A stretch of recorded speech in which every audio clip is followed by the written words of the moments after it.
Cina itu sudah tahu apa yang menjadi hak mereka. Hak mereka adalah yang menjadi penguasa dunia. Cina itu kan banjir terbesar itu korbannya 30 orang. Gimana sih sebenarnya mereka mengelola bencana ini? Mereka melek sains dan tidak tambeng banget. Apakah kita harus ateis dulu supaya kita bisa percaya sains atau gimana? Kita terlalu banyak menerima materi gitu kan, tapi lupa untuk mengamalkannya gitu. Masih ada sisa-sisa cara berpikir bahwa ketika gue jadi pejabat, gue penguasa nih. Lu semua harus cium kaki gue gitu. Kalau di Cina itu presiden hanya simbol. Jadi gak peduli siapa yang menjadi presidennya. Yang penting kan sistem ini bekerja. Tapi jumlah penduduk yang banyak di Cina ini bukan menjadi alasan pemerintah untuk menjadikan itu sebagai alibi untuk gagal mengatur Cina. Sedangkan alibi itu ada di Indonesia. Di Sumatera, di Kalimantan. Kenapa nggak bikin kereta dulu di situ? Cina sebelum dia punya kereta cepat di tahun 2009-2010, mereka ini kan selesai dulu nih dengan kereta biasanya, Bang.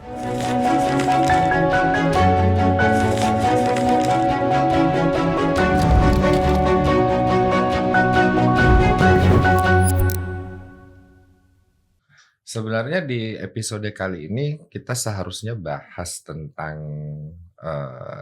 bagaimana China menanggulangi bencana gitu. Tapi ketika saya lihat briefnya, banyak yang kita bisa gali lebih jauh. Apalagi narasumber kita kali ini 5 tahun tinggal di China. Selamat datang Bro Fatan. Selamat pagi Bang Riza. Lu kemarin di China 5 tahun. Di Beijing 5 tahun. Di Beijing 5 tahun. Ngambil apa di situ? Jadi setelah lulus dari S1 dari Kesos Unpad 2011 sekitar bulan Oktober lah, gue berangkat ke Peking University, Bang. Peking University. Peking University namanya. Peking itu sebenarnya Beijing ya. Nama dulunya kan nama-lamanya. Nama-lamanya Beijing. Nah, Peking University ini adalah kampus terbaik di Cina. Oke. Gitu. Nah, cuman waktu itu gue cuman ngambil bahasa Mandarin.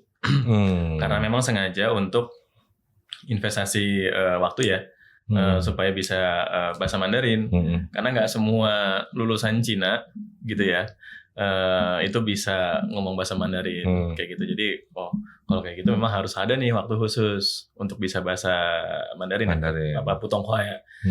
Jadi bukan Hokkien, bukan Ke, bukan Teochew, bukan Kanton itu. Kalau itu gue nggak belajar. Nah habis itu baru ambil S2 MBA ya. Di Peking University juga? Di kampus satu lagi. Namanya UIBE Beijing. Itu kalau di sini kayak LP3I lah. Oh gitu. Maksudnya kampusnya nggak besar. Kampusnya nggak besar maksudnya ya.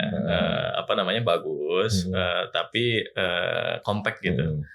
Cuman fakultas cuma ada 4. Yang menarik ini kan gini. Yang menarik itu adalah apa faktor sampai pilihan lu tiba-tiba begini? Gue udah selesai S1 nih, belajar bahasa Cina gitu. Iya. Yang di kepala lu apa waktu itu? Iya sebenarnya waktu itu kan sama-sama ya, kita angkatan 2007, angkatan 2005, 2006 itu kan belum kayak sekarang ya Bang, kita kuliah zaman dulu itu gitu. Apalagi dulu kuliah di Jatinangor, sinyal juga susah, internet juga susah Flash disk masih 1215 156 ya.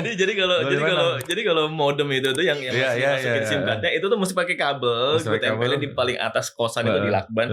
Itu baru dapat sinyal yang bagus tuh. Iya betul. Itu pun belum 3G itu kan. Masih yang nyala-nyala tek gitu masih kan. Edge. Nah, ya nama juga kita lagi mau coba memperbaiki jalan hidup gitu kan, istilahnya gitu kan. Gimana nih kalau misalnya apply beasiswa keluar dan waktu itu kondisinya memang bukan cuma ke Cina doang Bang, apply-nya ya, submit ininya gitu beasiswanya, tapi kemudian dan gue juga baru tahu pada waktu itu Cina ini beasiswanya tuh paling cepat. Pengumuman beasiswanya paling cepat dibanding negara-negara yang lain, dibanding negara-negara yang gue apply lah pada waktu itu. Ya agak GR juga apply ke Amerika, ke Australia, kemana nggak dapet, alhamdulillah. Dapatnya ke Cina. Dan fun fact-nya, gue juga justru dulu, gue kan masuk 2007 nih Bang. 2008, gue tuh sama bokap diajak ke Madinah, ya kan, out of the blue gitu kan, tiba-tiba aja begitu tanpa persiapan untuk mukobalah namanya nih teman-teman nih kalau yang tahu gitu kan, mukobalah itu kan tes ke kampus-kampus di Madinah gitu kan. Sempat diarahkan ke sana. Sempat langsung dibawa dan itu diiming-iminginya tanda kutip umroh gitu kan. Tanpa persiapan. Wah, apa nih gitu kan sama teman gue ya, teman anaknya teman bokap gue juga gitu kan. Ternyata tes untuk masuk kampus gitu ya gue nggak lolos lah karena nggak ada persiapan. Itu 2008 posisinya. Jadi ya nggak lolos mukabala gitu. Alhamdulillahnya makanya bisa ke Cina ini, dan alhamdulillah juga beasiswa juga ke sana, full scholarship. Waktu lu lulus di sana, ini kan kalau lu bilang bahwa ya namanya kita juga memperbaiki nasib. Mungkin kalau orang lain yang bicara itu bro gue paham. Tapi kalau lu kayaknya ada sedikit tensi agak memberontak dari kalimat itu gitu. Karena menurut gue nih, kalau yang mengatakan itu adalah seorang Fatan, memperbaiki nasib, ya kan lu tinggal bergantung sama orang tua lu udah selesai gitu. Iya betul. Semangat lu apa sih di situ? Betul. Karena mungkin jiwa gue nggak di situ ya bang. Oh siap. Maksudnya jiwa ini kan darah dari mana gitu. Darah orang tua ini darah pemberontak semua bisa dibilang. Boleh. Mereka ini kan memberontak melawan Orde Baru gitu. Ya, betul. Jadi itu darahnya ke gue juga gitu. In that sense gitu kan, dalam arti jangan settle gitu kan, jangan puas dengan hasil yang ada, apalagi ya dengan tadi kondisi seperti itu. Banyak juga teman-teman yang heran apa segala macam ya, tapi kan gue berpikirnya ya itu tadi, masa gini-gini aja kayak gitu kan, apalagi kan resah dengan kondisi yang pada waktu itu sinyal internet aja susah gitu kan, betul. Pergaulan gue Jatinangor, Bandung ada asrama gitu kan, apa segala macam, masa cuman seperti ini aja. Jadi intinya sih pengen melihat dunia aja sih gitu kan, sama lah kayak Rian, kayak siapa itu, saya abang juga gitu kan, dulu kan juga punya keinginan itu gitu. Bukan berarti udah ada orang tua segala, ya itu mah memang givennya seperti itu gitu kan. Kita juga nggak bisa memilih siapa orang tua kita dan apa yang orang tua kita lakukan gitu kan, tapi kan kita bisa memilih kita mau ngapain nih gitu. Dan waktu itu kebetulan beasiswa Cina itu lagi gampang-gampangnya bang, lagi gampang-gampangnya dapatnya, full scholarship. Nah semuanya udah dapat. Habis itu uang saku itu ya walaupun nggak banyak ya, 3.100 yuan itu dikali 2.000 kurang waktu itu gitu ya, oke lah gitu. Tapi bisa nongkrong lah. Dibanding sekarang maksudnya, dibanding sekarang beasiswa Cina itu udah susah banget. Oh gitu. Susah banget karena beasiswanya ini lagi dialihin ke negara-negara yang mereka butuhkan lah, untuk lebih banyak datang ke Cina, kayak Afrika, kayak Timur Tengah kayak gitu. Waktu itu Indonesia royal banget, Cina ngasih beasiswa, sekarang udah susah. Respon bokap apa waktu lu tiba-tiba ngomongin aku lulus nih gitu? Iya kaget. Responnya apa gitu? Kaget, denial gitu kan, tak terima anaknya nggak lolos karena di kepalanya udah pasti bilang berbeda jalan ya sama gue nih. Nggak lolos mukabala gitu kan. Nggak lolos ke Madinah, lu ke Cina sekalian gitu kan. Nah udah ya itu udah rebel to the max lah. Dan ini bukan jalan yang mudah ya teman-teman. Lu sempat sampaikan gak ke bokap bahwa tuntutlah ilmu sampai ke negeri Cina gitu? Nggak usah gue sampaikan, dia udah tahu itu. Cuman dia nggak mau mengamalkannya aja kan gitu. Enggak, karena pada waktu itu posisinya gue ketika submit beasiswa ke beberapa negara selain Cina itu, ya gue kan nggak apa-apa bilang ke orang tua juga sih gitu kan, karena posisinya kan gue nggak di rumah di Jatinangor, di Bandung gitu kan. Ya gue mikirnya sederhana aja gitu, ya udah gue kasih taunya itu ya ketika dapat. Dan ya kebetulan dapatnya memang tidak sepemikiran sama bokap gue. Mungkin kalau gue dapetnya dulu ke Amerika atau ke Australia mungkin dia masih agak oke. Tapi kalau ke Cina, what? Kaget dia. Orang-orang ya sama bokap gue juga orang tua kita ya, mungkin sebagian besar masih punya tensi yang sangat negatif. Apalagi zaman itu. Apalagi zaman itu kan. Apalagi Makassar. Kalau Makassar kan konflik antara Cina pribumi itu kan merupakan bagian dari sejarah. Betul. 5 tahun lu di Cina.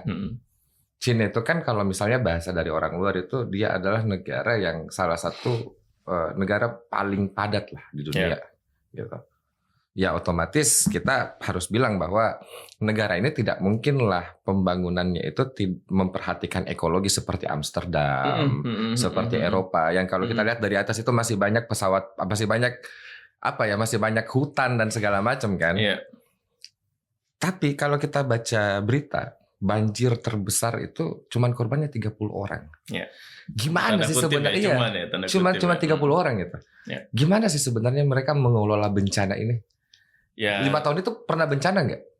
Ya sebenarnya for the record kan, yang terjadi antara industri dan ekologi ini kan memang Jadi perdebatan generational kan? dilema Ya, gitu ya kan, dilema generasi Bang sebetulnya. Apalagi kayak misalnya kita semua tahu revolusi industri itu dimulai dari mana, kayak gitu kan. Amerika yang sekarang seperti ini gitu kan, banyak reboisasi di mana-mana apa segala macam, itu pun mereka juga apa kabar dulu ketika mereka revolusi industri itu gitu kan. Apa zaman-zaman itu juga parah sekali gitu, sampai pada akhirnya mereka berubah gitu kan, dan mereka bersepakat untuk berubah kayak gitu. Nah, Cina pun juga seperti itu.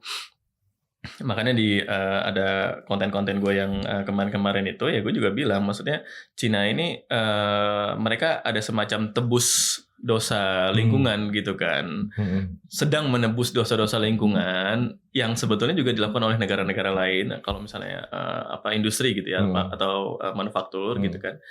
Kemudian ya mereka sadar gitu bahwa ini tidak bisa seperti ini terus gitu kan. Tapi kesadarannya ini kan dibarengi dengan konsep yang matang, kalkulasi yang matang. Mereka tidak mengabaikan sains ya. Itu mereka tidak mengabaikan sains ya, tidak mengabaikan kalkulasi, tidak mengabaikan sains, dan tidak menganggap remeh gitu ya sains itu gitu. Sehingga kalkulasinya ini bukan hanya mereka cuman mencet tombol off gitu kan, on atau off aja gitu, untuk bagaimana yaudah kita matikan semua pembangkit listrik batu bara kita gitu kata Cina. Enggak gitu. Tapi mereka coba siapkan dulu misalnya alternatif energinya apa nih gitu kan. Cina tuh kalau nggak salah udah punya 6 pembangkit listrik tenaga nuklirnya mereka gitu, dan itu tersebar di beberapa lokasi ya kan. Ada surya gitu kan, tidak bukan surya 16 gitu ya. itu mah kita gitu.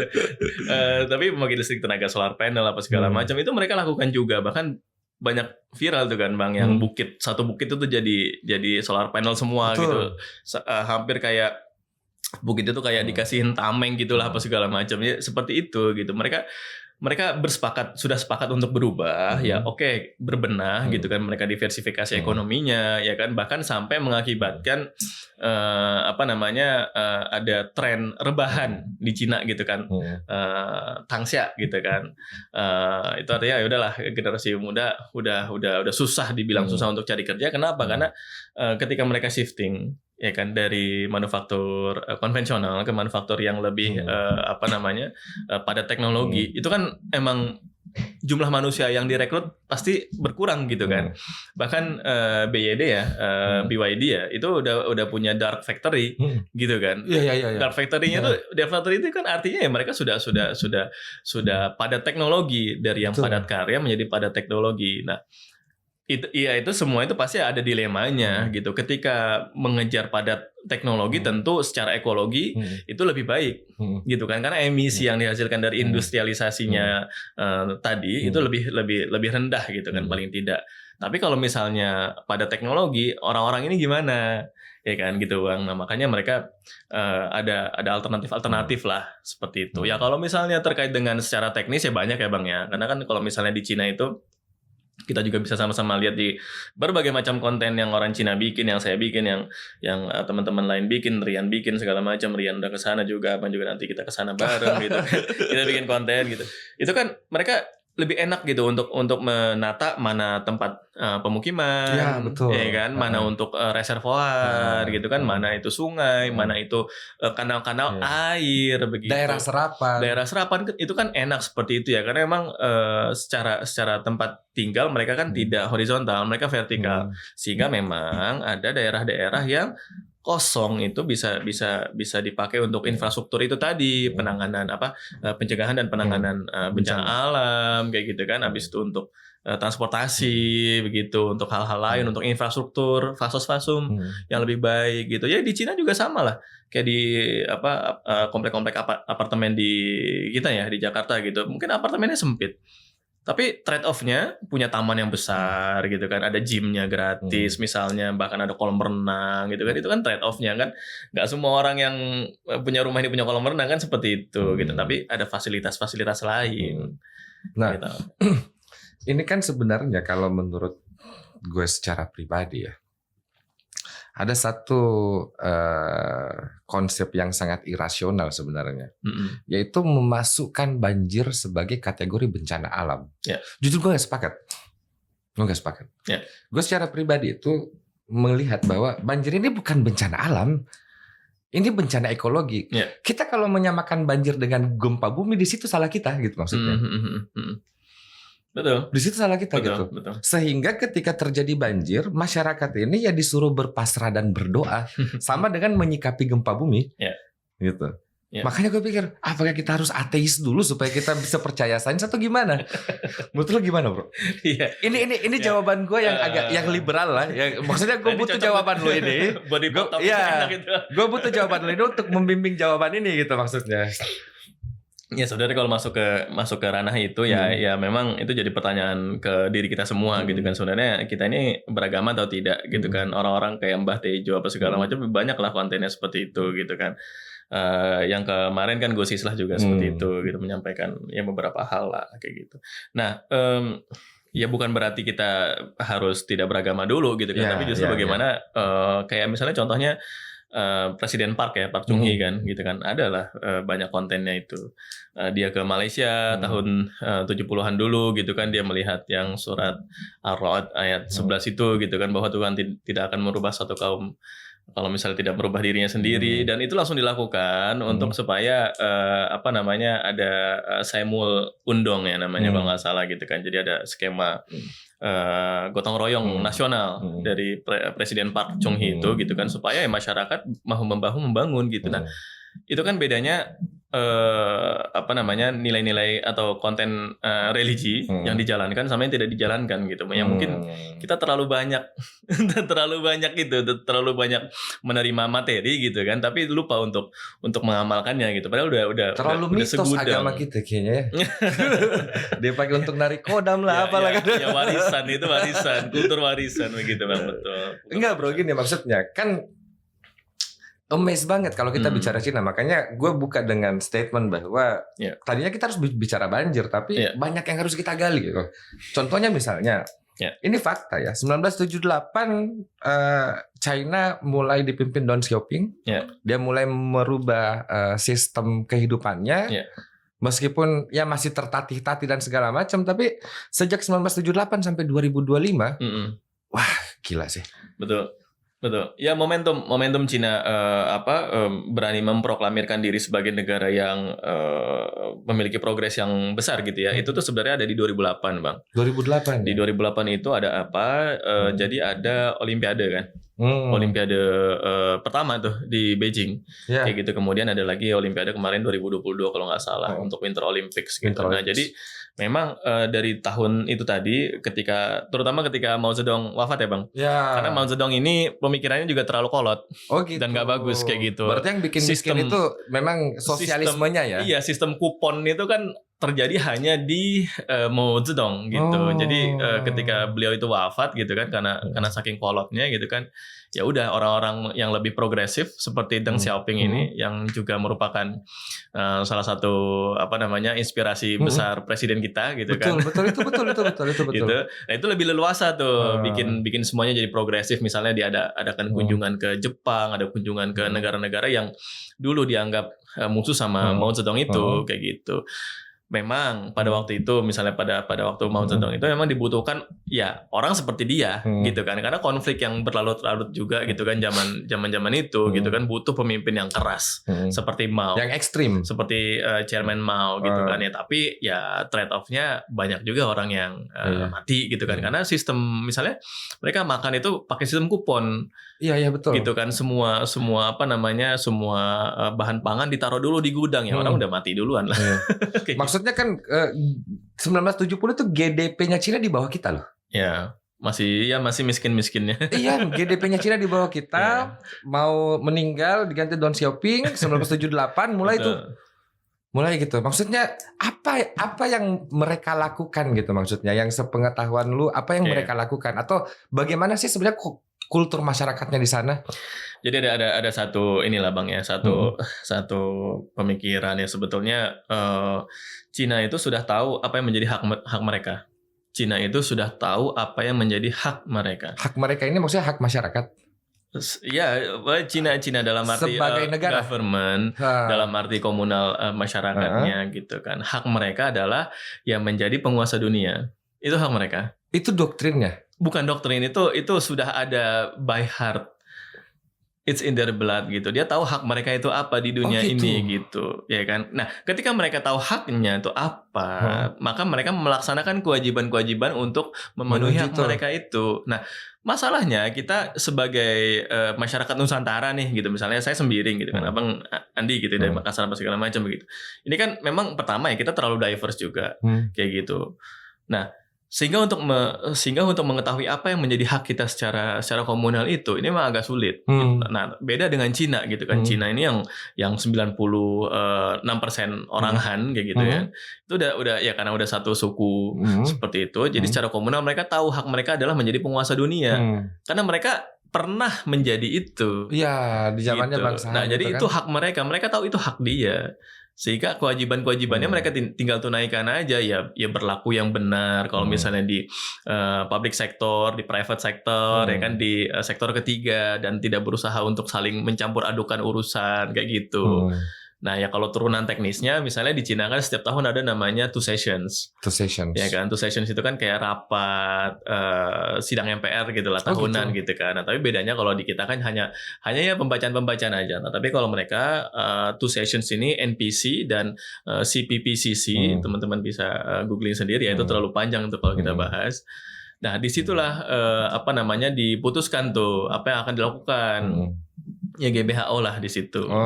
Kalau di organisasi gitu ya GBHN, kalau di negara seperti itu. Ada panduan-panduannya dan itu harus diikuti. Jadi bukan hanya normatif. Oh iya kita akan mencapai pertumbuhan 6%. Ya, tapi apa turunannya nggak dibahas, termasuk masalah ekologi ini. Oh, berarti walaupun berganti presidennya, pedomannya ada mereka. Iya, karena kalau di Cina ya sangat berbeda lah sama kita ya Bang, yang kita sama-sama tahu begitu, bahwa kalau di Cina itu presiden atau kepala negara itu hanya simbol, merely a small role gitu kan, ya kan, dia itu hanya satu gear kecil di antara satu sistem roda berputar atau gear berputar di keseluruhan sistem politik mereka. Jadi nggak peduli siapa yang menjadi presidennya atau perdana menterinya lah atau siapa lah itu kan, wakil perdana menteri. Yang penting kan sistem ini bekerja gitu kan. Mereka ada politbiro, mereka ada apa segala macam kayak gitu. Piramidanya sangat rapih ke bawah seperti itu.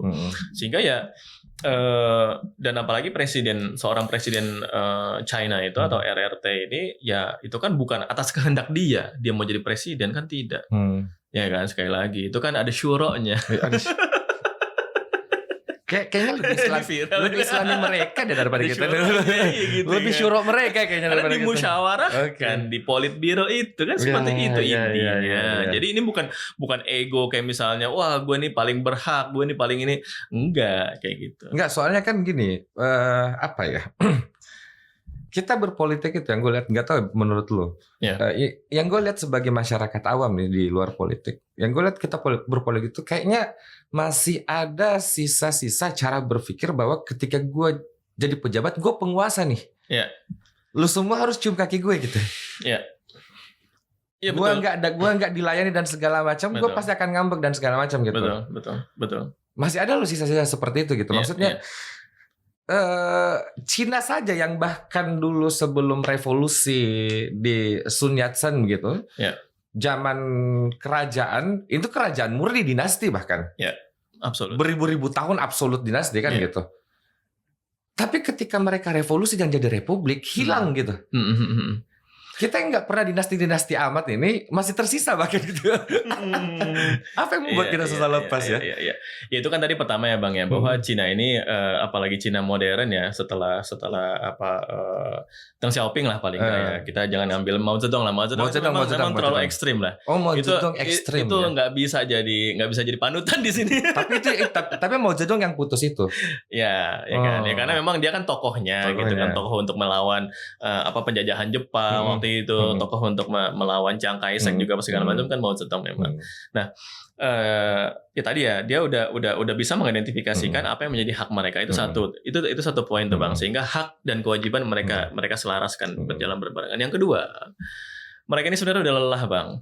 Lelah dengan kalau kata Ferry Irwandi gitu kan, di masa-masa yang sekarang nggak usahlah kita memperbanyak konflik. Nah kira-kira gitu. gitu. Jadi mereka udah tahu juga prioritasnya gitu kan, yang kayak yang kemarin ini gitu kan. Heri Irwandi kan bilang seperti itu, udah dimintain maaf secara personal segala macam, udah nggak usah diterusin. Nah, Cina juga seperti itu gitu. Jadi udahlah nggak usah kita teruskan perdebatan yang nggak perlu ini, bunuh-bunuhan yang nggak perlu ini gitu kan. Ya kan kalau kita lihat lini masa ya, timelinenya sejarah Cina dari peralihan sampai sekarang itu. Pas zaman-zaman itu gitu kan, itu berapa kali mereka perang saudara gitu. Iya, betul. Apalagi ada segala macam kepentingan perang opium lah, apa segala macam di situ ada penjajah-penjajah imperialis di situ gitu kan. Mereka juga lelah, Bang. Mau sampai kapan kita begini terus gitu? Mau sampai kapan kita bunuh-bunuhan? Mau sampai kapan kita ini? Jadi mereka elitnya itu bisa dibilang agree to disagree.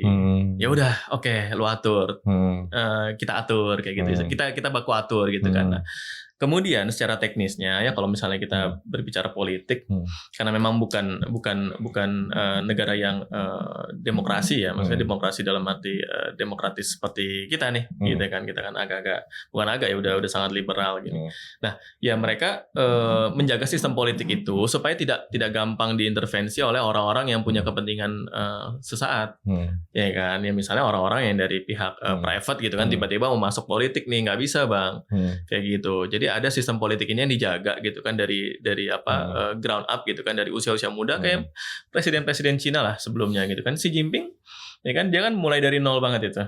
Mulai dari liga-liga pemuda mereka gitu kan istilahnya sampai masuk ke dalam struktur yang lebih tinggi gitu kan, jadi wali kota dulu, jadi bupati dulu, jadi sekretaris di dulu, Indonesia, apa segala macam. Pemimpin muda dihujat. Iya kayak gitu. Nah ya cuman maksudnya kalau konteks kita kan sebenarnya beliau-beliau yang ya paling nggak usia 60 tahun ke bawah ini kan sebenarnya juga dulunya mereka muda juga, Bang. Ya kan, mereka juga muda juga kan. Cuman ya mungkin mereka lupa aja gitu, lupa mereka dulu sebenarnya berjuang juga, bahkan jauh lebih idealis daripada teman-teman sekarang. Betul. Jauh lebih idealis daripada teman-teman pergerakan sekarang. Betul. Apalagi zaman dulu begitu, nggak ada internet, nggak ada apa gitu, hidup dan mati di tangan ini gitu kan. Itu nanti kita bahas. Yang gue mau dalam ini begini, kan lu ini ke Cina setelah sarjana sosial, jurusan kesejahteraan rakyat, kesejahteraan sosial kan, Kesos kesejahteraan sosial. Lu ke China 5 tahun. Betul. Sempat kerja di sana gitu. Sempat kerja setahun. Nah, dalam pandangan lu sebagai sarjana kesejahteraan sosial, beda kesejahteraan sosial Indonesia dengan Cina apa? Jadi gini, Bang, yang namanya ilmu kesos itu justru berkembangnya dari Barat ya, dari Barat pasca Perang Dunia Kedua, kayak gitu. Justru Cina tuh tidak mengenal itu, tidak mengenal tidak, iya maksudnya tidak mengenal ilmu itu, gitu kan, bukan dari Cina maksud gue gitu kan, Bang, dan itu populernya di Kanada, di Amerika, di Australia bahkan gitu kan. Nah kalau di Cina ini sendiri, Cina ini kan juga banyak dulu itu dia memakai model-model kesejahteraan itu kan ala-ala Soviet sebetulnya. Kayak sosialis, gitu. Sangat Soviet lah, Sovietis bahkan teman-teman ya bukan teman gue juga sih, maksudnya dari gerakan-gerakan kiri mereka itu kan juga sempat bikin kayak Soviet States di dalam Cina itu sendiri ketika Kuomintang berkuasa gitu kan. Soviet States ini maksudnya organisasi, daerah apa gitu kan ditambahin belakangnya Soviet, kayak gitu ya, karena mereka sangat merujuk pada sosialisme Leninisme lah, gitu kan, yang ada di sana gitu, Stalinisme dan Leninisme gitu kan. Nah kemudian ya kalau misalnya kita lihat apakah itu ada warisan dari pengelolaan mereka zaman dulu, ya mungkin ada juga. Kenapa? Karena gini, sistem kerajaan yang ada di Cina itu kan sangat ini ya, Bang ya, sangat top down begitu dan sangat kuat gitu. Beda dengan kerajaan-kerajaan kita mungkin lah gitu kan. Kalau misalnya dari imajinasi yang ada kayak gitu kan. Bahkan kalau misalnya zaman dulu ada dinasti Song itu kan Kublai Khan ya. Dari Mongol itu bisa dipukul mundur lagi apa segala macam. Nah, maksudnya apa? Maksudnya mereka ini warisan dari kerajaan-kerajaan itu yang gue tahu adalah bagaimana bisa mengelola secara kolosal orang sedemikian banyak, daratan sedemikian luas. Betul. Seperti itu. Sehingga itu mungkin ada turunannya itu juga. Nah, tapi modernisasinya mereka masih berkaca pada Soviet. Kayak gitu kalau yang gue lihat. Tapi kalau hubungannya sama apa yang gue pelajarin dari kampus gitu kan, itu sebenarnya tidak dalam satu ranah mindset kayak gitu, antara tapi kesejahteraan sosial tapi ini. hubungannya sama kan begitu. Ya kan kalau di ilmu-ilmu yang dari barat ya otomatis nggak masuk dong sama Maksudnya Kesos ini menurut lu dia akarnya dari welfare state. Ya, sedangkan konsep itu tidak diterapkan oleh Cina. Sebenarnya akarnya itu dari bagaimana krisis pasca Perang Dunia Kedua, ya, betul. Kayak gitu kan. Habis itu kemudian diadopsi dan ada yang sukses, ada yang tidak. Yang sukses jadilah negara-negara welfare state. Ya kan. Padahal itu mulai dari Amerika tuh Bang. Tapi Amerika kan denial gitu kan istilahnya. Smith kan, Adam Smith kan. kayak gitu. Cuman pertanyaannya kan kemudian oke lah itu dari segi teoritik. Tapi kalau kita tarik maknanya dari segi yang lebih substansial kan gitu. Setiap orang pasti berhak untuk sejahtera misalnya. Kalau lu tanya orang Cina hari ini, lu sejahtera nggak gitu? Ya tergantung siapa yang kita tanya, betul. Tergantung siapa yang kita tanyakan gitu. Nah, siapa yang kita tanya. Dari aspek sistemik, ya pastilah maksudnya alasan bernegara kita bentuk negara supaya rakyatnya mau sejahtera gitu. Minimal begini, minimal contoh sederhana ya. Jumlah penduduk Cina itu kan lebih banyak dari Indonesia. Jauh lebih banyak dari Indonesia. Tapi jumlah penduduk yang banyak di Cina ini bukan menjadi alasan pemerintah untuk menjadikan itu sebagai alibi untuk gagal mengatur Indonesia. Gagal mengatur Cina. Sedangkan alibi itu ada di Indonesia yang jumlah penduduknya lebih sedikit gitu. Betul. Kita sering dengar politisi bilang bahwa Indonesia kan penduduknya terlalu banyak gitu. Bagaimana ngatur penduduk terlalu banyak? Loh, Cina bisa. Menyiapkan lapangan kerja bisa gitu. Ya kalau keresahan itu memang keresahan kita semua yang melihat Cina dari luar ya Bang ya. Betul. Kayak gitu karena kan di mindset ya sama gue juga dulu gitu Bang. Ngeri sebenarnya ke Cina itu karena terlalu banyak momok ya. Betul. Ya mungkin kalau zaman dulu ya istilahnya dengan internet yang jelek aja udah ada momok seperti itu, apalagi sekarang gitu kan. Berarti lebih banyak informasi yang tidak benarnya beredar dibandingkan yang benar, kan pasti seperti itu. Nah,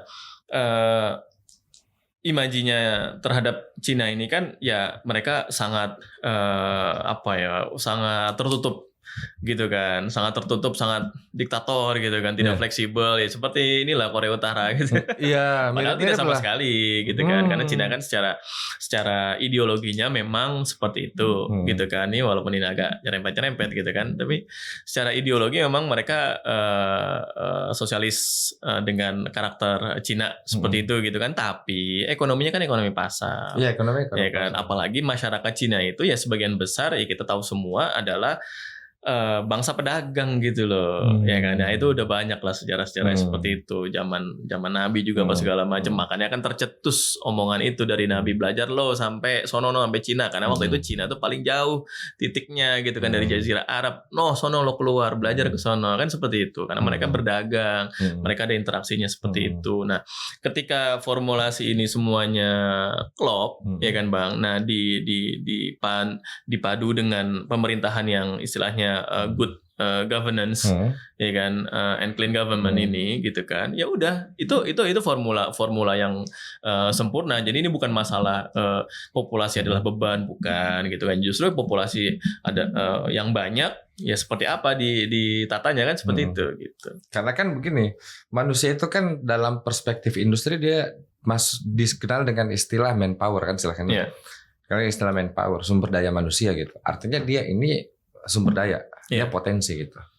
Tapi dalam kajian demografi, kadang itu disebut sebagai sesuatu yang faktor penghambat gitu. Iya betul. Kalau memang tidak ada gunanya gitu kan, makanya Nazi bisa berpikiran seperti itu. Sampai ekstremitas itu kan begitu. Iya betul.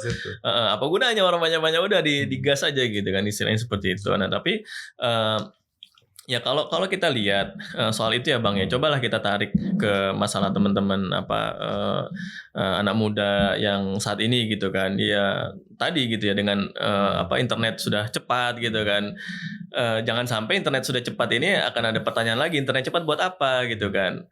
Ya maksudnya apa? Maksudnya ya kalian pakai internet buat apa sudah secepat ini? Betul. Begitu gitu kan. Kalau misalnya kita lihat dari ABGI gitu ya, kemarin udah bikin contekannya ini Bang ceritanya.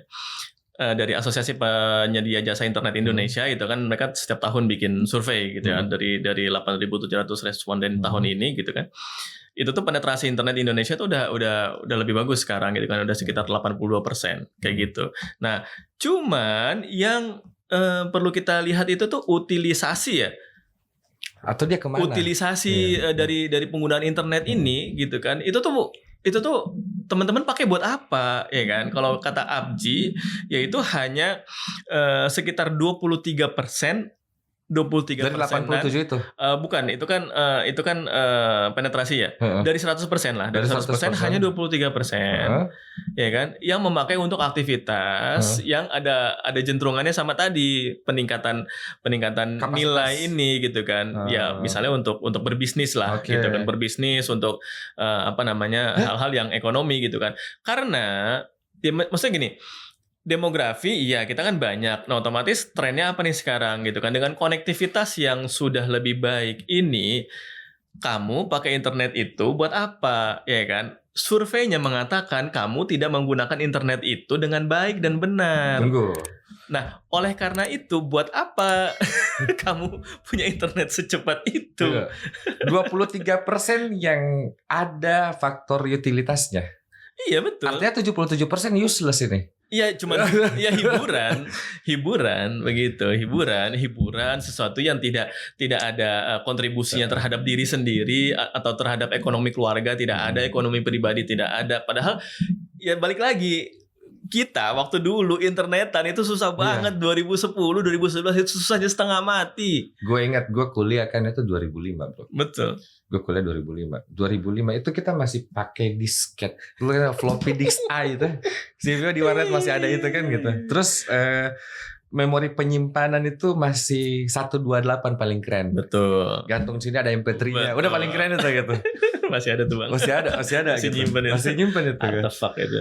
Maksudnya apa ya? Dengan kecepatan informasi seperti itu ternyata angka kita masih 23%. Betul. Nah, gue mau tanya, China dengan jumlah masyarakat seperti itu gitu, mengontrolnya pasti dia harus punya satu mekanisme kontrol yang bisa kontrol kepala orang sebanyak itu nih.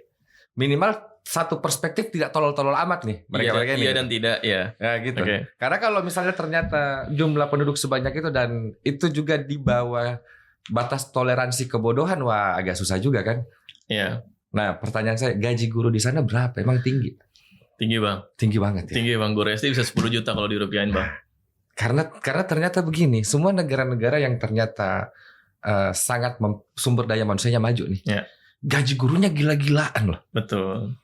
Bahkan teman-teman orang Cina WNA saya juga kaget gitu kan dengan kenyataan gaji guru negeri ya. Gaji guru di Indonesia tuh apalagi negeri, kenapa? Karena mereka mikirnya kenapa sekolah negeri kamu seperti itu. Betul, gitu. Di mindset mereka kalau negeri ya bagus karena dikelola sama pemerintah. Justru swasta di sana yang agak-agak kurang. Iya. Kalau di Cina gitu ada lembaga-lembaga. Harusnya kan kayak gitu kan. Iya. Harusnya karena mereka kaget. Iya kaget loh. Karena begini loh, maksudnya gue tuh justru berpikir begini, bagaimana caranya guru bisa totalitas ya? Sedangkan dia menghidupi dirinya saja susah. Betul. Nyari sampingannya banyak gitu. Betul. Gimana caranya fokus mengajar gitu? Betul. Jadi udah guru itu apa? Ya pelaksana kurikulum. Ya kalau kurikulumnya tiap rezim berganti udah selamat malam bangsa kita. Padahal pemerintah ini nggak pikir bahwa ketika kurikulum berganti, ketika ada satu angkatan anak-anak yang kemudian tidak tersentuh dengan baik, artinya kita mengorbankan satu generasi kan? Ya betul. Ya apalagi kalau misalnya balik lagi soal ekologi ya Bang ya, dan lingkungan ya. Itu misalnya kalau kita lihat ya mungkin kalau di Jakarta udah rata-rata udah tidak seperti ini gitu kan. Tapi kalau kita geser sedikit ke Tangerang, ke Depok atau kemana, ya nggak usah jauh-jauh lah, ke pelosok-pelosok nggak usah jauh-jauh lah. Itu lokasi yang paling kotor itu ada di sekitar sekolah. Itu betul. Yang banyak warung-warungnya itu kan, itu yang tidak sampah di mana-mana itu justru di dekat-dekat sekolah SD, SMP, SMA gitu kan. Ya itu kan ironinya begitu ya, memang gurunya pun udah capek bilanginnya juga gitu kan. Gak seberapa ini bulanan saya gitu kan, udah capek lah memberitahu anak-anak ini gitu kan untuk jaga kebersihan. Karena kan semuanya bermula dari situ. Pemahaman input pemahaman apapun, mau itu soal lingkungan apa segala macam itu kan dari institusi ya mungkin keluarga habis itu sekolah ini. Tapi kalau kita lihat di sekitaran SD, SMP, SMA itu pasti kotor. Pasti banyak plastik, sampah apa itu, minuman-minuman itu pasti di situ, bukan di tempat lain. Karena apa ya? Gue lihat kayaknya misalnya guru-guru di Indonesia untuk bahkan lebih tinggi pendapatan ojek online kayaknya. Ya, makanya nyambi Jujur ya? jadi ojek online. Lebih tinggi pendapatan ojek online loh. Iya. Bahkan ada guru honor ya, guru honor Betul. itu dibayar 2005 masih 300.000. Masih banyak. Keterlaluan sih. Betul, masih banyak. Keterlaluan sih maksudnya. Masih banyak. Ya kita semuanya paham lah ya dengan arah presiden ini gitu kan. Tapi sebetulnya tidak perlulah sampai se ekstrem ini gitu. Ya agak mau cedong juga memang presiden ini gitu. Jadi mengambil titik ekstremitas gitu kan. Karena selain ekstremitas kan alternatifnya adalah proporsionalitas saja. Kan seperti itu gitu kan. Ya kita juga semua paham gitu kan. Di Cina pun ada makan gratis, di US juga ada makan gratis gitu kan. Tapi kan tidak seperti ini, tidak harus sampai pontang-panting seperti ini, tidak harus sampai buat skema baru. Ya gitu kita paham, tapi kan ada hal-hal lain kan Bang yang bisa diperhatikan ya tadi kualitas kehidupan guru-guru ini. Gue sih sebenarnya sepakat makan siang gratis ya. Karena gue secara pribadi sepakat kalau misalnya lihat sejarahnya kan. Tapi pada daerah yang betul-betul kelaparan atau susah makan gitu. Kalau makan siang gratis di Jakarta ngapain? Gitu, proporsinya aja kan. Ngapain gitu? Kalau di Papua, semua orang terima kasih dengan itu gitu. Betul. Kenapa yang tidak triliunan? Kenapa makan siang gratis itu harus diterapkan seluruh Indonesia? Kenapa tidak berdasarkan porsinya bahwa ada yang betul-betul butuh makan, ada yang sebenarnya nggak butuh-butuh amat makan siang karena udah berkecukupan. Sisa dananya top up itu gaji guru kan? Iya betul. Betul. Kalau di Cina Bang, bahkan di kampus ya, ini kampus ya yang istilahnya udah anak gede lah istilahnya. Itu tuh makan di kantin itu juga masih harga subsidi dari pemerintah. Betul. Gitu. Jadi dulu kita tuh satu ompreng ya. Satu ompreng itu tuh penuh itu cuma sekitar 10 yuan sampai 12 yuan. Itu sekitar 25.000 itu Bang. Itu udah penuh itu tuh. Itu makan di kampus loh. Dan itu ya relatif enak nggak enak lah gitu. Tapi udah kenyang dengan harga segitu. Betul. Contoh misalnya di negara yang besar seperti Cina. Contoh misalnya kan gini. Makan siang gratis di sekolah gitu. Terus yang produksi makanannya itu adalah orang yang tidak pernah berinteraksi dengan sekolah. Ya. Yang interaksi tiap hari bukan kantinnya nih. Ya, terus tiba-tiba dapur MBG orang baru betul-betul tidak tahu kondisi sekolah, jumlah muridnya nggak tahu gitu. Ya, betul. Dari jam 5 pagi sudah masak gitu. Harus siapkan 10.000 piring misalnya. Jam 12 siang baru selesai dimasak. Ya, betul. Yang selesai jam 5 pagi sudah basi. benar. Sudah basi gitu. Benar. Ya memang harus harus di-review. Kenapa maksudku gini? Kenapa pemerintah tidak membiayai ibu kantin? Ya. Ibu kantinnya lu angkat jadi P3K. Terus taruh satu sarjana gizi bekerja di kantin-kantin. Betul. Kan banyak sarjana gizi kita. Kalau kata Indra Firmawan bukan ibu kantin, kenapa nggak bapak kantin? Ya bapak kantin lah gitu. Sebagai orang yang sepakat dengan terlalu patriarki kalau bapak panggil sebenarnya. Sampai di kantin pun ada bapak-bapak gitu. Itu jokesnya gitu. Kalau kita nonton Indra gitu. Kenapa nggak bapak kantin? Bapak kantin gitu. Maksud gue kan, maksudnya kenapa harus kita capek-capek sampai ada berapa di Sulsel ada dapur MBG yang dimonopoli anak anggota DPR gitu? Iya, betul. Abang kenal kayaknya itu. Saya enggak kenal sih. Nggak ada urusan juga sebenarnya. Cuman secara etisnya juga nggak masuk akal gitu. Ya itu kan semuanya kembali lagi ya. Kalau misalnya kita lagi masih ngomongin koridor soal good governance and clean government, ya kan ya bisa dilihat bukan hanya dari Cina tentu kan Bang. Nah tapi kalau Cina ini ya tadi mereka ketika mereka ada GBHN-nya per 5 tahun repelita lah namanya gitu kan, ada repelita rencana pembangunan per 5 tahunnya mereka ini. Ya mereka stick to perencanaan itu aja gitu kan. Dan ini kan nanti eksesnya kemana-mana nih, misalnya soal industri tadi kan yang kita bahas di awal gitu kan, industri apa yang investasinya dari asing dan asing gitu kan, mereka juga kebingungan ini Indonesia ini mau kemana ya kan, Indonesia ini apa tawarannya gitu kan, tidak ada keberlanjutannya gitu. Betul. Kan. Zamannya SBY oke lah punya MP3EI gitu kan, itu tetap masih infrastruktur konektivitas.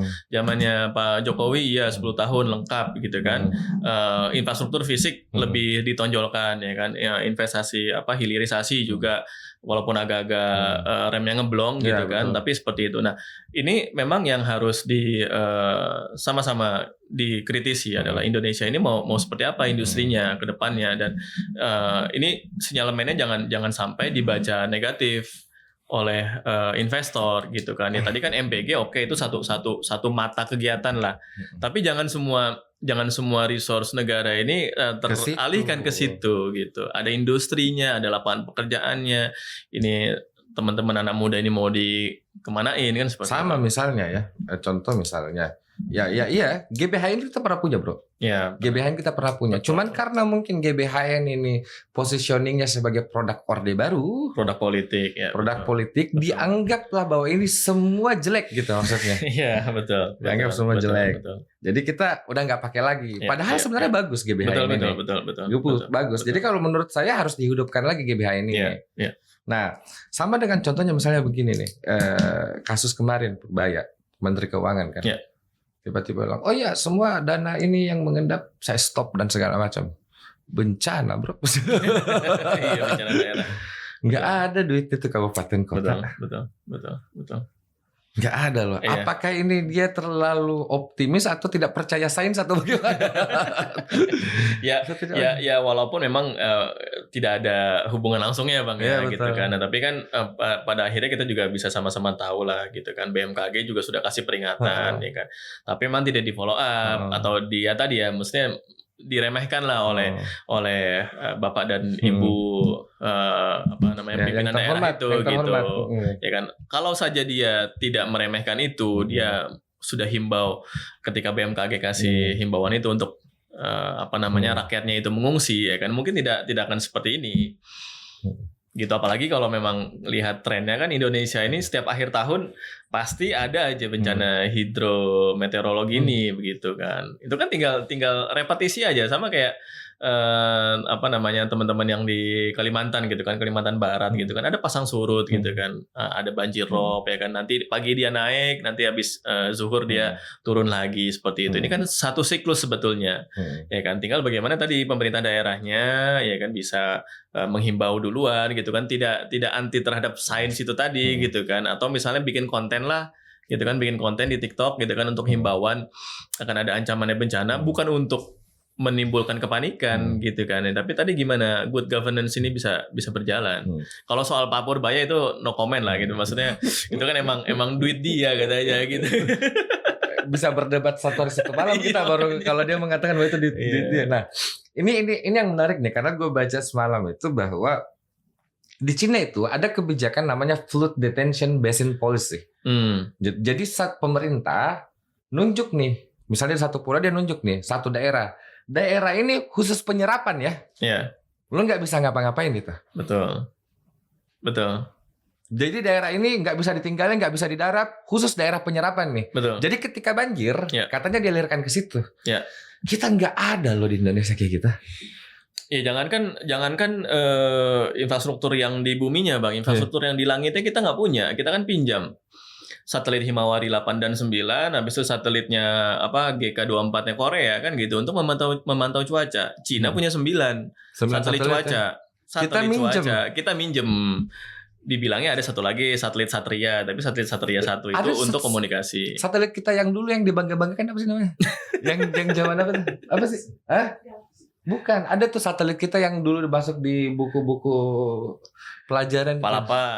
Iya, itu kan komunikasi. Oh, itu Telkomsel ya? Iya.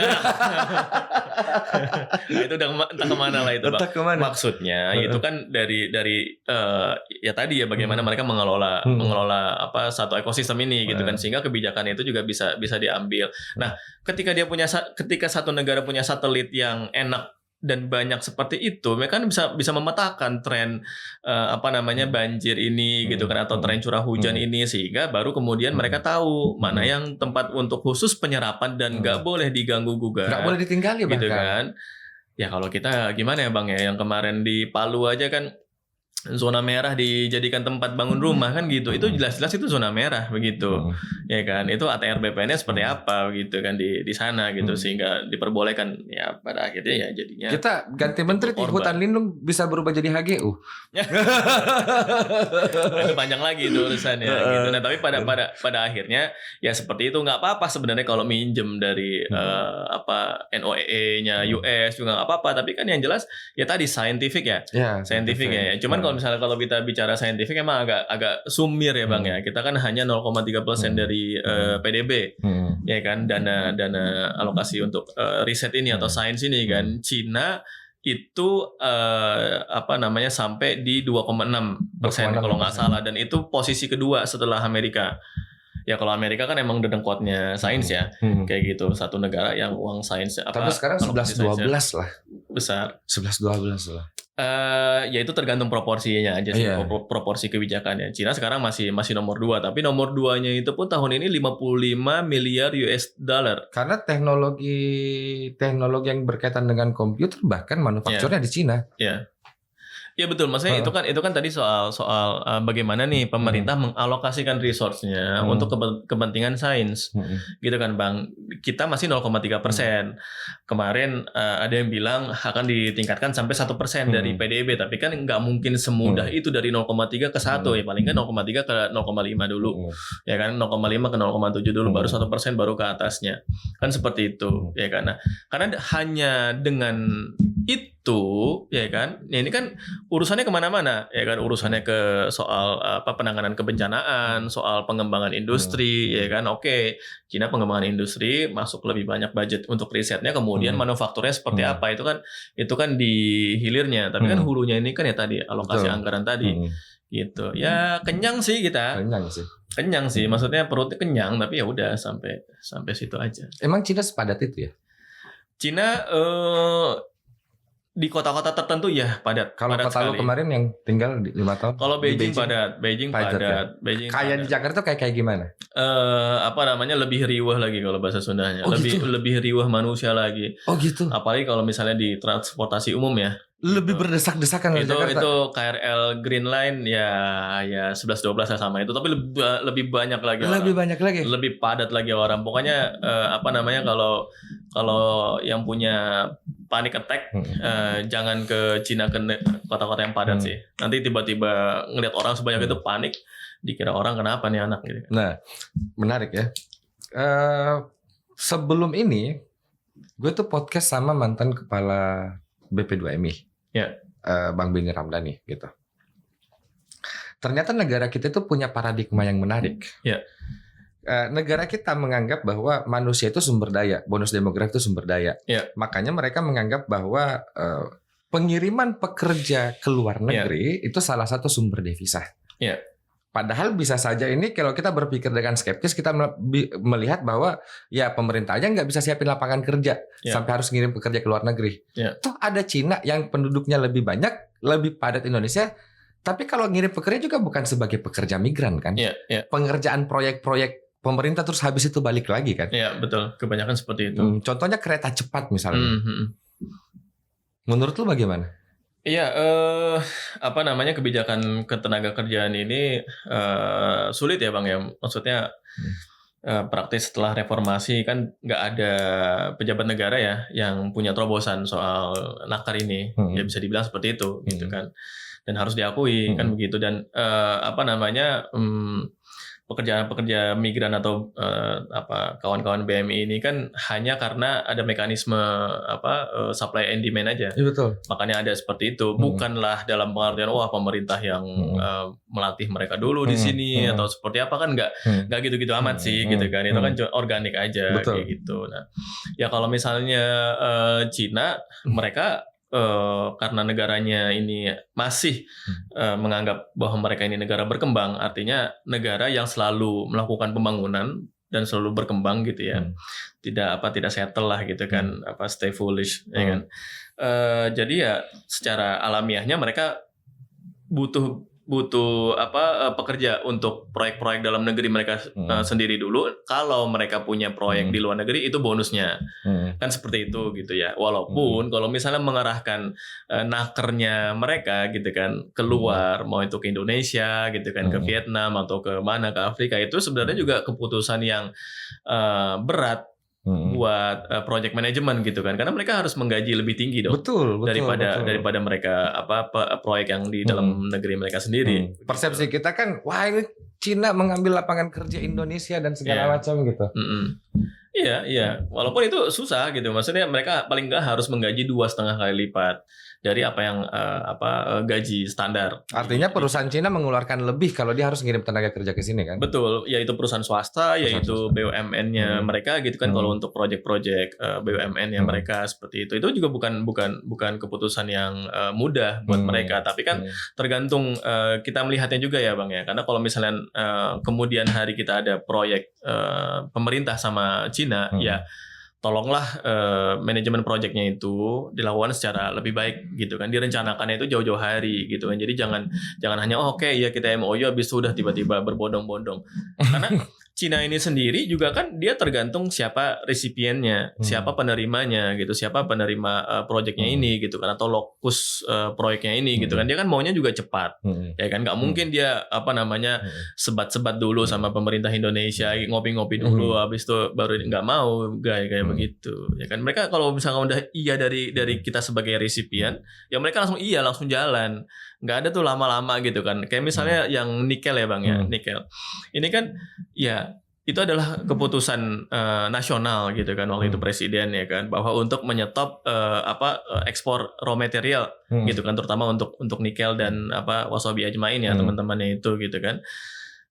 Ya oke, kalau misalnya begitu kata Cina, ya udah kalau gitu saya mau bangun smelter di situ. Mereka copotin smelter yang ada di sana gitu kan. Mereka bangun ulang di Indonesia. Harusnya memang Indonesianya yang lebih berhitung gitu.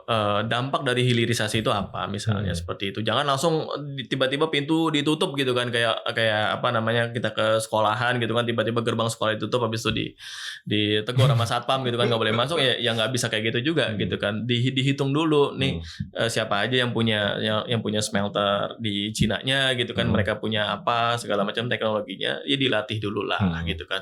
Pekerja-pekerja kita ini bukan yang nggak ada gitu kan yang bisa gitu kan, cuman mungkin kalau smelter ya itu kan banyak manualnya tuh masih dalam bahasa Mandarin gitu kan. Itu kan cuman sekedar ngecun bahasa aja gitu. Harusnya itu bisa 6 bulan pun bisa itu untuk baca manual aja kan. Kalau kereta cepat gimana? Kereta cepat ini kan dalam pandangan common sense-nya kita di Indonesia. Ini 2 kutub ekstrim diskusi. Satu kelompok yang mengatakan ini pengabdian sehingga boleh rugi, kan gitu. Satu kelompok yang mengatakan bahwa ini bukan pekerjaan, ini bisnis dan tidak boleh rugi. Tidak boleh rugi. Menurut lu bagaimana kereta cepat? Iya, sebagai informasi dulu gue tesisnya itu soal kereta cepat Bang. Dan itu kan tesis MBA. Tesis MBA kayak gitu. Dan waktu itu juga directed research ya, jadi bukan by defense. Ternyata kita membawa narasumber yang tepat. Jadi sebelum semua ini menjadi satu topik dan bahasan, waktu itu kan tahun 2013 2014 ya. Udah coba draft itu. Nah, tapi memang waktu itu gue coba melihatnya dari sisi transfer teknologinya. Dan secara bisnisnya seperti apa. Kan ada tuh banyak turnkey operation, ada brownfield greenfield segala macam gitu ya. Nah, ya kalau misalnya dilihat pada waktu itu memang Cina ini lagi maju-majunya untuk penguasaan berbagai macam teknologi, termasuk kereta cepat, ya kan. Makanya waktu itu sejarahnya itu kan Bu Rini Sumarno gitu ya, waktu itu masih jadi Menteri BUMN kalau nggak salah gitu kan, datang ke Cina gitu kan untuk buka obrolan soal kereta cepat. membawa kereta cepat ke Indonesia. Nah, kemudian SBY selesai ya kan, ganti Pak Jokowi seperti itu gitu kan. Pak Jokowi menunjuk orang-orang yang dia percaya gitu kan, salah satunya Pak Jonan nggak setuju, Pak Jonan dicabut ya kan. Pak Jonan nggak setuju. Iya, Pak Jonan kan nggak setuju. Diperindakan gitu kan. ke kereta api ya. Nah, kemudian sampai belajar kereta kayaknya. Dipilih orang lain dan lain sebagainya gitu kan. Nah, tapi memang kalau kita lihat secara netral, teknologi ini kan bagus Bang. Ya, secara netral aja dulu gitu kan. Sebagai teknologi secara teknologi kan tentu bagus dong. Gitu. Sebagai teknologi dia bagus. Karena gini Bang, di kita ini kan nggak apa juga. Apapun itu kan akan menjadi polemik. Betul. Ya kan? Teknologi bisa jadi polemik gitu kan. Tapi ya makanya kita harus melihat sesuatu juga sesuai dengan proporsi aja. Kita dudukan dulu teknologinya sebagai teknologi. Teknologi ini kan bagus gitu kan sebetulnya, cuman memang tadi balik lagi ke proyek manajemennya ini yang tidak bagus. Gitu kan.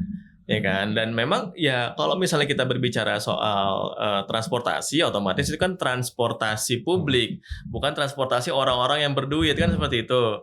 Ya kan, nggak mungkin nih misalnya dibuka dulu rekening korannya baru boleh naik kereta cepat, kan nggak ada yang seperti itu. Atau transportasi tertentu kan tidak ada seperti itu. Begitunya otomatis memang ini untuk kepentingan publik, dan ini tidak akan ada jenderungan untuk mengejar untung seperti kita berdagang. Memang tidak ada seperti itu. Di Cina pun tidak seperti itu. Di Amerika pun tidak seperti itu, Bang. Makanya kalau di Amerika, di Amerika kenapa dia tidak bikin kereta, Bang?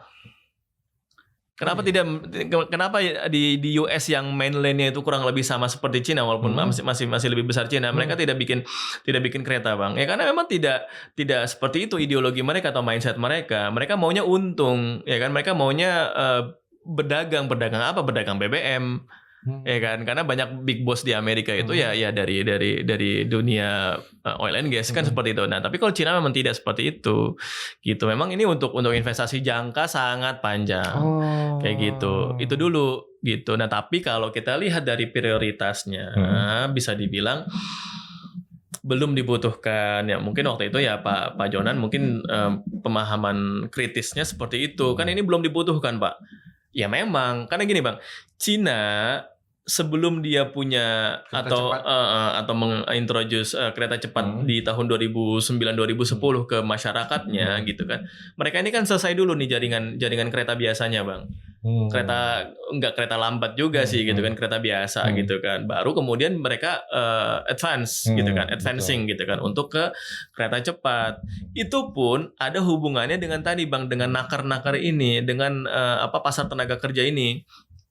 Jadi ketika dia udah selesai dengan teknologi yang konvensional, untuk menjaga tenaga kerja mereka ini juga supaya ada upgradingnya, ya kan? Mereka bikin teknologi baru gitu kan. Mereka meramu teknologi baru. Kereta cepat bukan teknologi dari Cina, bukan dari mana-mana, itu dari Jerman, dari Jepang, dari Kanada, mereka ramu jadi satu sehingga ini. Tapi itu seperti itu, ada tahapan-tahapannya sehingga enak ya kalau kita lihat di Cinanya, Bang. Nah, yang kurang enak emang di Indonesianya kan seperti itu gitu. Ya walaupun ini mungkin nanti akan jadi polemik yang panjang ketika bahas sampai detail terkait dengan pembebasan lahan apa segala macam, harga di markup atau apa, ya kan. Kalau di Cina kan ya tanah punya pemerintah. Jadi mereka untuk membangun infrastruktur transportasi ya terutama gitu kan, mereka kan tidak ada kendala itu, ya memang itu jadi kemudahannya mereka seperti itu. Nah, tapi kalau gini kita lihat sebagai teknologi, ini sesuatu yang bagus gitu. Nah, tinggal misalnya apa, Bang? Bisa nggak Menhub gitu ya, atau misalnya presiden itu ngomong ke Cina, bro gitu kan, bro aja gue gitu kan, paman si ya kan akrab sekali gitu kan, paman si gitu kan, si Jusi gitu kan, chairman si gitu kan, bisa nggak kamu grant ya kan, atau berikan ke Indonesia ini supaya Indonesia ini menjadi teknologi hub sama service hub, manufacturing hub untuk kereta cepat kamu gitu. Itu coba ditawarkan. Nah, sehingga ini kan juga ada positifnya juga buat kita kan, Bang. Jadi supaya keluar dari polemik lah kayak gitu. Karena tadi ini sudah clear gitu kan, dan gue bukan orang yang opung juga gitu kan, tapi maksudnya nggak kalau udah melihat ini memang ini clear, memang ini bukan kayak kita jual beli barang, bukan jual beli mobil. Betul. Dan pada akhirnya orang-orang naik kok. Betul. Maksudnya masyarakat naik kok, ya masyarakat dengan ya kemampuan untuk belinya gitu. Saya jujur terbantu ya, maksudnya ke Bandung 30 menit siapa yang nggak mau? Betul. Ke Bandung 30 menit siapa nggak mau? Cuman dari penjelasan lu ada 3 poin yang gue tangkap. Pertama, visi proyeknya itu pasti pelayanan. Di seluruh dunia kereta cepat pasti pelayanan. Tapi ternyata poin keduanya adalah pelayanan itu bukan visi yang bisa diterapkan di awal proyek. Dan proyek ini adalah next level technology. Betul. Kan gitu. Makanya ketika Indonesia mau menerapkan ini kan akan jadi big question. Apakah Indonesia memenuhi syarat untuk next level technology atau tidak? Betul. Nah, menurut lu faktor apa saja yang harus dimiliki Indonesia? Selain itu ya sebetulnya Bang, memang ini menjadi polemik karena ketimpangan masih di mana-mana gitu kan. Ya bukan ketimpangan hanya soal pendapatan ya, tapi ya soal pembangunan juga gitu kan. Ya misalnya teman-teman di Sumatera gitu kan, di Kalimantan gitu kan. Ya memang kenapa nggak bikin kereta dulu di situ gitu? Karena gini. Atau Papua kali ya? Atau daerah-daerah yang memang sebetulnya cocok untuk dibuat kereta tapi tidak dibuat gitu kan. Karena sebetulnya kalaulah misalnya pada waktu itu Bu Rini Sumarno itu bilang ke Cinanya itu untuk investasi kereta biasa aja dulu, itu mungkin mereka juga mau Bang. Gitu. Mereka juga akan kalkulasi sendiri dulu gitu kan, pre-FS-nya dulu gitu kan. Oh, nah, tidak harus kereta cepat ya? Ya kan tadi tergantung Cina atau Cina ini kan sebagai ya the big brother yang lagi punya duit gitu kan. Ya kan tergantung siapa yang terima ini proyek gitu kan, siapa yang mengusulkan juga. Kan bukan gue yang mengusulkan bro gitu kan kata Cina, bukan kata Beijing gitu kan, bukan gue yang ngusulin proyek ini. Lu yang datang minta ya. Lu yang tertarik gitu kan. Habis itu gue juga untuk persahabatan sama lu kan bahasanya kayak gitu Bang. Ya kan, ya udah gue coba ini gitu kan. Kita coba proses bareng, tapi kan macetnya di lu bro. Karena kalau misalnya untuk jarak yang sama Bang, itu kan di Cinanya dari kota Beijing ke kota Tianjin itu sama seperti Jakarta ke Bandung kira-kira. Oh gitu. Itu tuh cuma setahun selesai Bang. Kita 8 tahun. 8 tahun selesai. 8 tahun baru selesai kita. Dibilang selesai gitu sampai sana. Sampai running. Iya, sampai running 8 tahun sampai commissioning 8 tahun itu 8 kali lipat. Kayak gitu. Jadi kalau tadi berbicara syarat ya sebetulnya kita selesaikan dulu aja satu-satu gitu kan. Ya tadi ketimpangannya juga jangan terlalu timpang-timpang banget lah kayak gitu Pulau Jawa ini kan seperti itu. Timpang yang gimana yang lo maksud ini? Ya kan ada kecemburuan tadi gitu kan. Sehingga gini, maksudnya gini, kalau mau ada advancement ya, kalau ada kemajuan, kalau ingin ada kemajuan yang lebih ajak gitu kan, yang minim polemik ya kan. Ini kita lagi nggak bahas soal PR-nya ya. Ya betul. Soal public relation-nya juga jelek sekali itu gitu. Ya kan? Jelek sekali itu aja gitu kan. Masalah itu juga besar. Nah, tapi supaya tidak menjadi polemik ya ratakan dulu lah gitu kan pembangunan itu sehingga oh ya udah memang sudah sewajarnya. Ya kan ini kan menjadi suatu yang kewajaran seperti itu. Ngerti. Jadi ketimpangan ini berefek pada misalnya daya beli, ya, kemampuan untuk memilih transportasi itu supaya tidak jadi polemik itu tadi. Karena jangan sampai ada kelompok masyarakat yang menganggap naik kereta cepat adalah transportasi eksklusif. Betul. Padahal seharusnya dia diposisikan di kebutuhan primer. Betul. Ya karena pendapatan lu di bawah itu. Itu satu kewajaran sebetulnya itu kan transportasi. Ya kecuali kalau mobil lah.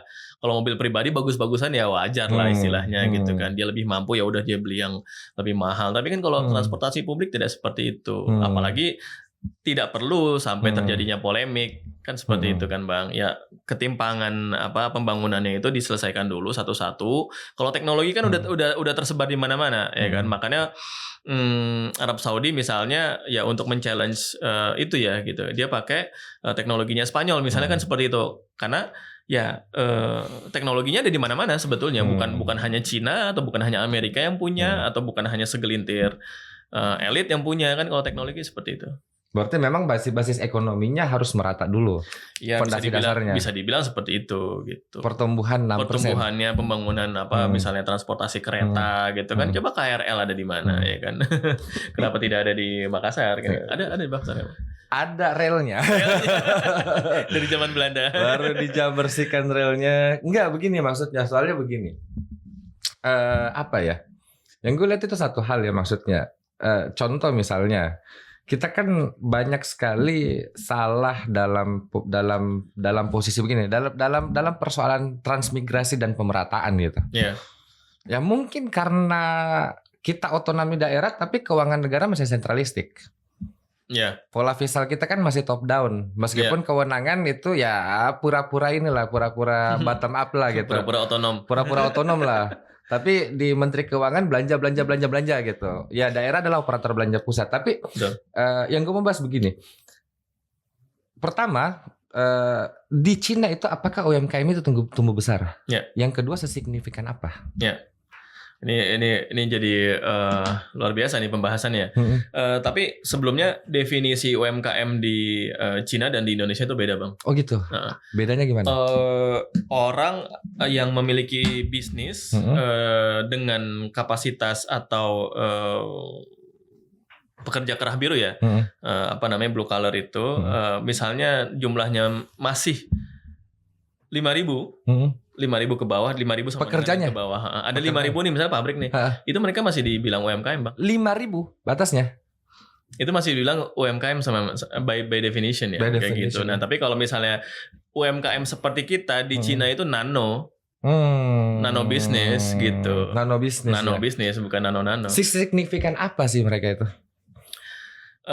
Ya pasti ada aja kelas-kelas atau bukan kelas ya kondisi-kondisi masyarakat gitu kan, di mana ya dia bukan capital owner gitu kan, dia masyarakat biasa pada umumnya yang ingin berbisnis ya kan, yang misalnya mulai dari F&B dulu ya kan, mulai dari pakaian dan lain sebagainya kayak gitu kan, yang ya bisnis-bisnis sederhana. Tapi maksudnya secara definisi itu kalau di Cina masuknya adalah bisnis nano.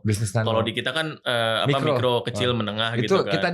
Kita di Cina di bawah mikro lagi, nano gitu. Iya. Tapi agak bisa diperdebatkan juga gitu kan, antara mikro, kecil, menengah. Kenapa di satu definisi kan seperti itu. Menengah ya menengah aja, menengah kan bisa luar biasa. Nah, tapi mikro sama kecilnya ini.